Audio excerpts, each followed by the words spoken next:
top is still on by a little bit. Thought I got it. Wrong. Sadly mistaken.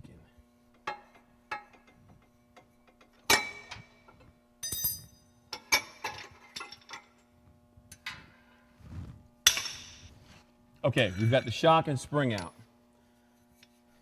The best way to tell if a shock is good or bad is if you push it in and it comes back up. It's coming up really slow. This one's dying. There it goes. That's how you can tell if a shock is good or bad. If you push it down and it stays down, it's bad. But they also suggest that you replace your shock every 50,000 miles. That's manufacturer specification. Being that we're in here changing the springs out, we're just going to do the whole thing because it comes with the kit, put brand new shocks on it, and it saves you a lot of trouble down the road. When you're going down the road, you see these cars and they're bouncing like this, and they're just cruising when they hit a bump. They bounce 20 minutes later. It's because the shocks are bad or the springs are bad. They're not dampening the road like they're supposed to. That's why it's happening. A lot of people don't know that. The other thing is, too, is behind this cover is the shock shaft. There's seals in there. If this body is wet, it's oil. That means that the seal in here is leaking, and this shock is no longer any good because it's not maintaining the pressure that it's supposed to have in order to work properly.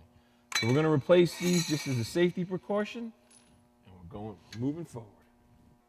Most of the time when your car's dragging the rear bumper, your bag is going to look like this. It's going to be compressed. And we're going to go, hey, did you know your bag has a malfunction? And you're going to go, well, I looked at it, but I don't see any tears. I don't see any holes. You're not. Because most of the time when the bag is rolled under like this one is, it's hiding these. All these little stretches and tears and cuts, that's all the stuff that's going to let your air out. And the reason why that happens, the rubber is dry rotted. So it just tears over wear and tear. It's stress. And it's not pretty, so it doesn't work. So, you're going to go back to your nice fashionable red springs. These springs were tailor-made to Strutmasters.com specifications. So you're sitting there going, I've done this before. I know what I'm doing. I'll just go get a set of springs from a Cougar. This is the spring from a Cougar. The problem is your diameter, for one thing. Your spring diameter is bigger. You run into other problems. It could hit your exhaust. It may not mount properly. It's going to bring you other issues along the road that you may not want. This spring, we sat down and they made measurements. They took specific measurements, went to a spring company and said, this is what we need. This is what we need the spring to do. This clears everything under your car. That's why it's important to use the right tools for the right job and the right equipment. Okay, I've got some information for you that's important. See right here where it says Strutmaster SMP SP12? This needs to be on the top of the spring, not on the bottom, on the top. And the writing needs to be facing the rear of the car. The reason for that is that's what locates the spring properly in the perch.